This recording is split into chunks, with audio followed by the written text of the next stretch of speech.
आज जब 50 वर्ष के उपरांत हम इमरजेंसी की उन यादों को स्मरण करते हैं तो स्वाभाविक रूप से कांग्रेस में चेहरे बदले होंगे,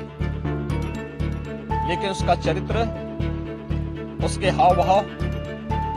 आज भी वही है जो 1975 में एक बर्बर चेहरा उस समय में कांग्रेस पार्टी का देखने को मिला था। कैसे उन्होंने संविधान की मूल आत्मा कही जाने वाली प्रियम्बल में संशोधन करके उसकी आत्मा को नष्ट करने का प्रयास किया था। कैसे कांग्रेस ने उस समय देश के नागरिकों के मौलिक अधिकारों को पूरी तरह प्रतिबंधित कर दिया था।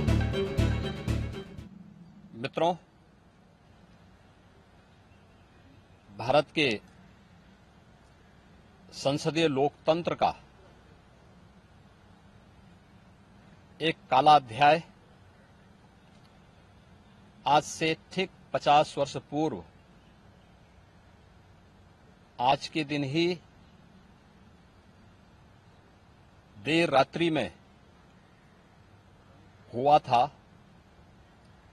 जब कांग्रेस की तत्कालीन सरकार ने भारत के संविधान का गला घोंटते हुए लोकतंत्र को पूरी तरह समाप्त करने की साजिश रची थी।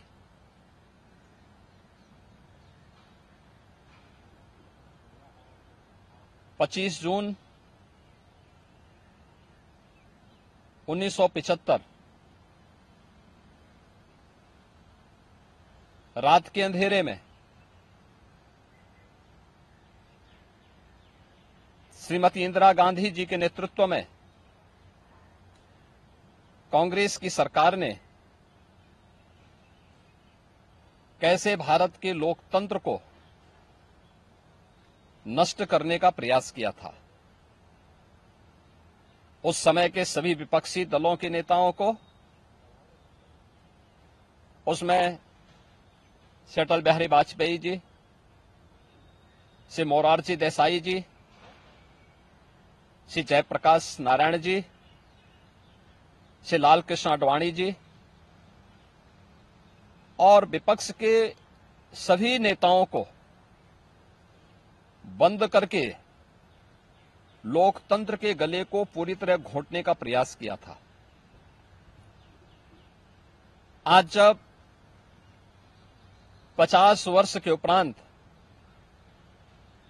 हम इमरजेंसी की उन यादों को स्मरण करते हैं तो स्वाभाविक रूप से कांग्रेस में चेहरे बदले होंगे, लेकिन उसका चरित्र, उसके हाव भाव आज भी वही हैं जो 1975 में एक बर्बर चेहरा उस समय में कांग्रेस पार्टी का देखने को मिला था। कैसे उन्होंने संविधान की मूल आत्मा कही जाने वाली प्रियम्बल में संशोधन करके उसकी आत्मा को नष्ट करने का प्रयास किया था। कैसे कांग्रेस ने उस समय देश के नागरिकों के मौलिक अधिकारों को पूरी तरह प्रतिबंधित कर दिया था। कैसे न्यायालय के अधिकारों को कांग्रेस पार्टी ने उस समय में बंधक बना के रख दिया था और आज भी कांग्रेस पार्टी में भले ही नेतृत्व बदला हो, लेकिन उसका चेहरा बदला हो, लेकिन चरित्र तो उसका आज भी वही है।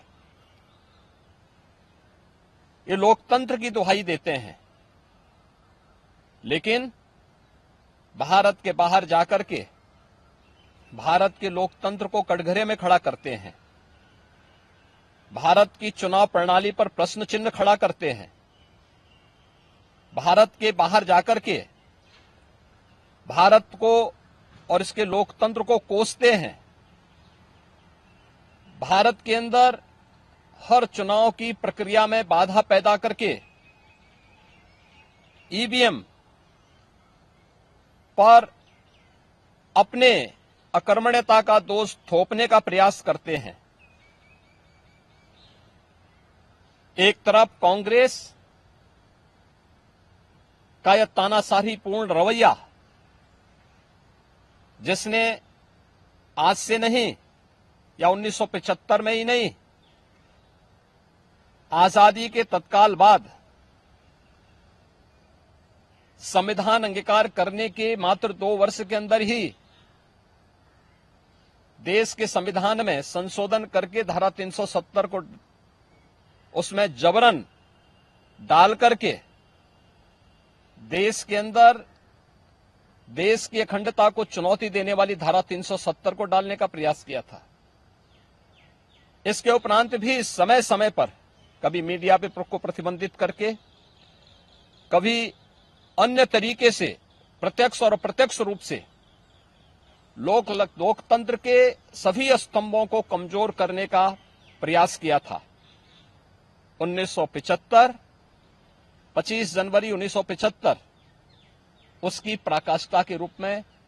इस देश ने और दुनिया ने देखा था। 1975 की इमरजेंसी की घटना की 50 वर्ष पूरे हो रहे हैं।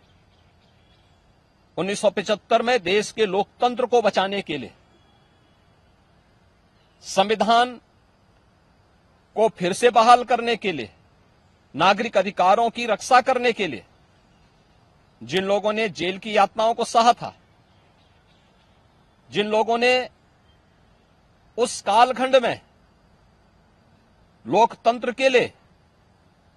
अपना सर्वस्व न्यौछावर करने का कार्य किया था, हमें आश्चर्य होता है कि उनकी वर्तमान पीढ़ी उसी कांग्रेस की गोद में बैठ करके देश को फिर से कांग्रेस की तानाशाही और लोकतंत्र विरोधी, संविधान विरोधी तंग दायरे की ओर धकेलने का कुत्सित प्रयास कर रही है। कांग्रेस आज भी उसी रास्ते पर चल रही है और उसी का परिणाम है। जहां भी कांग्रेस नेतृत्व की सरकारें हैं, उनका रवैया, उनकी कार्यप्रणाली, उनके द्वारा किए जाने वाले कृत्य इस बात के उदाहरण प्रस्तुत करते हैं। उनके जो सहयोगी हैं, बंगाल में टीएमसी है, केरल के उनके सहयोगी हैं, या तमिलनाडु के उनके सहयोगी हैं, या कांग्रेस नेतृत्व की सरकारें जहां कार्य कर रही हैं, उनकी कार्यपद्धति को आप देखें। जो लोग जनता को गुमराह करके संविधान के नाम पर संसद की कार्रवाई को बाधित करने का प्रयास कर रहे हैं, वे लोग कभी अपने गिरेबान में भी झांक के देखें। क्या उन्होंने सही मायने में संविधान का पालन किया था? क्या ये सच नहीं कि देश की संसद में कांग्रेस के एक वरिष्ठ नेता ने वहां पर जिस प्रकार का आचरण किया था, एक बिल को संसद के फ्लोर पर ही किस तरीके से अपमानित करने का काम किया था, वहां फाड़ने का काम किया था, ये क्या किसी से छुपा हुआ है? या अन्य अनेक ऐसे कृत्य जिसने लोकतंत्र को कमजोर किया है और लगातार देश के लोकतंत्र को कमजोर कर रही है, ये सभी कांग्रेस के वे कृत्य हैं जिसके लिए कांग्रेस को यह देश कभी माफ नहीं करेगा। कांग्रेस पार्टी को और कांग्रेस की इस तानाशाही में प्रत्यक्ष और अप्रत्यक्ष रूप से सहभागी बने उन सभी राजनीतिक दलों को भी, जिनका उदय ही देश के अंदर कांग्रेस के खिलाफ लोकतंत्र को बचाने के लिए हुआ था, आज वे कांग्रेस की गोदी में बैठ करके जिस तरीके का आचरण कर रहे हैं, यह देश